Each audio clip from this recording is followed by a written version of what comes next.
Com 56 segundos, o América quase abriu a contagem. Muito bem armado o time pelo Lisca, que estava mais desfalcado do que o Palmeiras e jogava em São Paulo tal. Já havia feito o que fez contra o Corinthians, contra o Internacional. E ainda pode aprontar contra o Palmeiras pelo 1-1, que é excelente para o América. E até pelo que foi a segunda etapa. O Palmeiras teve até 15 minutos do segundo tempo, pelo menos 6 ótimas oportunidades, né? Das 12, pelo meu critério, que o Palmeiras criou, 2 foram de lateral e não é crime. Né? Tá aqui o biógrafo de Djalma Santos para dizer que se era crime, era feio jogar bola dentro da área. Né? O dele era truta, mas... Mas ele jogava a bola lá dentro. Maravilhosamente. É maravilhosamente. Mas o problema da mão dele. O dele ele dava um no tapa. pulso, dava um podia tapa. morrer de dar risada. Ele E o cada vez gênio. saía um gol, ele Até ria. nisso o gênio de Djalma Santos. Então não é feio, acontece. O Palmeiras há muito não usava, usou e foi o gol de empate. Né? O Marcos jogou na cabeça do né, Gomes. Então é bobagem no Cucabol, que é feio. Como diria o Dario, feio é não fazer gol. Não existe gol feio. E é uma jogada... Em 2016, com o Cuca, o Palmeiras tinha o Mina e o Vitor Hugo, uma das maiores forças aéreas que eu vi na vida, não só futebol brasileiro. O Mina tem fotos, inclusive, em treino em jogos, que ele sobe para cabecear, ele tem que abaixar o pescoço, que ele já passou da bola. Ele tem uma impulsão correndo e vinha atropelando. ele quem passava, fica na frente, Mauro? então, e o Vitor Hugo naquele momento fantástico em É uma 16. carreta daquela. Então, e o Palmeiras fica tem na frente. 6 gols de lateral em 16. Dá pra não usar? Não. E agora fez um, porque também não estava usando esse expediente, não estava legal por mérito do América, por demérito do Palmeiras, quase todo o time não jogou bem, e ainda assim criou 12 oportunidades numa fase semifinal, que não é pouca coisa. Claro que o resultado não foi bom. Claro que o time de novo não jogou bem. Claro que você pode discutir, como discordou-se do Abel, e eu acho que ele até bateu duro, pesado e tal. É claro que ele que sabe mais. Aliás, é a função dele saber mais sobre o time. E entendo que não foi só ele, foi o departamento de ciência do Palmeiras que falou: olha, o Vinha tá para estourar, o Luan pode estourar, já tem muita gente estourada, até menos do que de outras vezes, então dá uma segurada. E você pode discutir: por que não segurou sábado à noite no Beira-Rio? Faz também parte da discussão. Mas eu entendo que o Palmeiras, mesmo sem ser tão eficiente ou tão bom, fez no segundo tempo, mais do que na primeira etapa, uma partida muito interessante. Se criar 12 oportunidades e não fazer o gol, acontece, faltou eficiência, como a gente vai falar do jogaço do Grêmio em São Paulo. Mas enfim, não é bom resultado, não. Mas a maneira como o Palmeiras se comportou, eu acredito que ainda está em aberto e ainda vejo o Palmeiras como favorito para vencer o América nos pênaltis, no desespero, meu Deus, ou no jogo que vai ser outro desespero, meu Deus. Mas é decepcionante por um lado, mas acho que a maneira como o time criou na segunda etapa, inclusive com o retorno do Luiz Adriano, não por ele, mas a importância de ter o Luiz Adriano de volta, faz o Palmeiras ter mais chance para o jogo duríssimo da volta lá em Minas. E o Flávio? Flávio acompanhou o jogo do Grêmio. O Zé Manuel pode falar um pouquinho. Eu começo com o Zé Manuel. Ele tem 2 telões, então fica mais fácil, né? Eu quero ouvi-lo. José Manuel. Bom, primeiro que o confronto, eu acho que não muda nada o favoritismo do Palmeiras para passar para a próxima fase. Apesar do grande jogo que fez o América, especialmente no primeiro tempo, né? Porque se olhar no retrospecto, e vamos pegar de quando ele começou a encarar os grandões, né? Ele ganhou do Inter lá e em casa já foi... Primeiro, vamos começar com o Corinthians. O Corinthians ele ganhou em São Paulo e empatou em casa. Já foi mais difícil em casa do que fora. Contra o Inter, ele ganhou fora e perdeu em casa. E aí a decisão foi para os pênaltis. Ou seja, me parece que o América é mais bem armado para esse jogo fora de casa.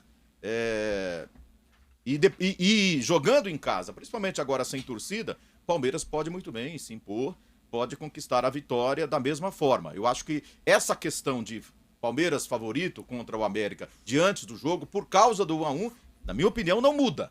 A preocupação vai um pouco além, viu, Vanderlei, Flávio, Mauro. O Palmeiras tem caído de produção nos últimos jogos, tem feito jogos um pouco abaixo daquela melhor fase dele, né? Contra o Libertad lá já não fez um grande jogo, contra o Internacional em Porto Alegre foi muito mal, e ontem pela primeira vez deixou de ganhar um jogo dentro de casa. Apesar da reação no segundo tempo, do gol perdido pelo Luiz Adriano, poderia ter saído com uma vitória, mas eu não sei se a questão é física, eu não sei se os jogadores estão perdendo um pouco daquela confiança, porque o Abel, ele reclamou, o Abel Ferreira, ele reclamou que o time está segurando um pouco demais a bola. O Gabriel Menino, que com o Gomes foram os principais destaques, né? O técnico falou, ele segurou demais a bola, tinha que soltar mais rápido. Ou seja, aquela jogada ali meio de, vamos todo mundo ali e em movimento, né? Parece que ele tá achando que o Palmeiras está demorando um pouco para fazer o passe e para fazer as jogadas. Tá lento, lentidão é a palavra que ele usa, tá muito lento para o gosto dele. De um jeito ou de outro, o Palmeiras não tá voando igual tava. Reflexo disso é o primeiro jogo que ele deixa de ganhar com o Abel Ferreira jogando dentro de casa. Então hoje eu acho que já surge uma preocupação. Com o América, ok, dá para encarar lá e passar, né? E vencer esse adversário fora de casa. Mas o torcedor tem na mente os confrontos contra o River daqui a pouco, ali na frente. Então, acho que a preocupação é essa. Palmeiras está mesmo caindo de produção? Ele entrou numa descendente? Qual é a situação real do Palmeiras? Essa coisa de física que o Abel tem falado, né? Isso realmente pode comprometer o futuro do Palmeiras? Ou ele já entrou nessa baixa e está começando a querer sair? Ele roda tanto o elenco para tentar encontrar ou colocar em campo jogadores mais inteiros, mas está dando resultado isso? Como é que será daqui a alguns dias, dia 6, por exemplo? Ou dia 5, perdão, né? Que é a grande preocupação do torcedor palmeirense. Eu acho que o que se põe nesse momento é isso. O Palmeiras, ele passa de ser um time que voava, né, para ser um time que tem um pontinho de preocupação aí. Não sei se eu estou exagerando, né? Sei que vocês acham, mas... Eu não sei se você está exagerando, mas ontem, quando nós abrimos o telefone, os torcedores do Palmeiras não bateram no Abel, mas bateram em alguns jogadores do Palmeiras, que na opinião deles decepcionaram. Ou fizeram o que fez o Emerson no lance infelicíssimo do gol, né? Então eles não bateram no professor Abel Ferreira, mas estavam, digamos assim, atravessados na garganta com alguns jogadores do Palmeiras, entendendo que a frase, eles estão de brincadeira. Certo? Foi isso que um dos palmeirenses inconformados ontem à noite, no nosso fim de jogo, disse para nós. Flávio, quero ouvi-lo sobre o Palmeiras, você não viu o jogo, mas o resultado dá para você falar sobre a análise, claro. Eu quero em cima dos melhores momentos que a gente vê, né? A entrevista do Abel, eu praticamente ouvi inteira.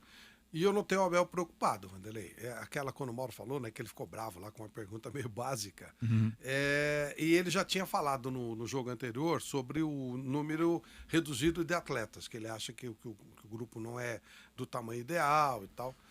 Ele está começando a sentir um problema, porque quando ele chegou teve aquela motivação rápida, ele conseguiu aglutinar todo mundo e fez algumas partidas espetaculares.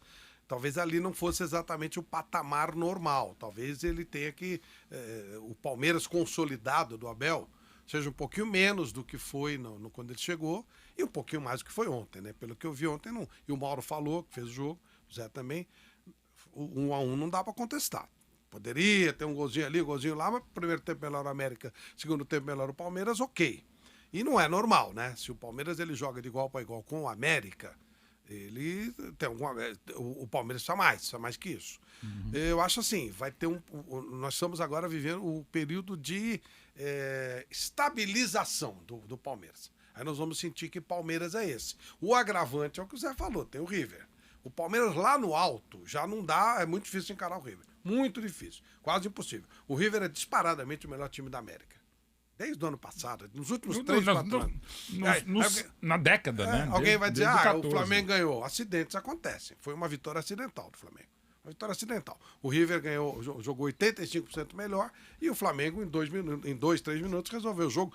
Não estou desmerecendo nada. Também se achar que estou, quero que se dane. Mas simplesmente foi o que aconteceu. O River foi muito melhor que o Flamengo. Em 5 minutos, o Flamengo virou o jogo e ganhou. Então, o Palmeiras pegou o melhor adversário. Quando você começa a pensar em termos de River, projetando em cima do que o Zé falou, é preocupante. Aqui, para uso interno, ok, mas aí precisa ver como é que vai ser a reação do próprio Abel e do elenco com relação a essa queda de produção, que talvez não tenha sido uma queda, tenha sido uma estabilização depois de um começo de trabalho. Inclusive, passar pelo América, eu acho que é muito importante para que ele vá contra o River com confiança. Sem dúvida. Se ele não passar, eu acho que perde muito da confiança, que é extremamente necessária para os duelos contra o River. Não vai ser fácil lá, não. Vocês falaram sobre o América ser mais vulnerável em casa, concordo, mas ele tá tão franco atirador, se ele ficar esperando, o jeito tá tudo ok. Se decidir nos pênaltis para o América é espetacular, tá muito bom. Não acredito que eles vão ousar, sair um pouco mais, fugir muito do patamar que eles fizeram aqui, não. Eles vão... Tá tudo bem, ok. Pô, 0-0 lá e decidão por pênalti, o América perde... Tá bom demais. Os caras que não vão, né? A torcida que não vai aplaudir em casa. Tá excelente. E se ganha?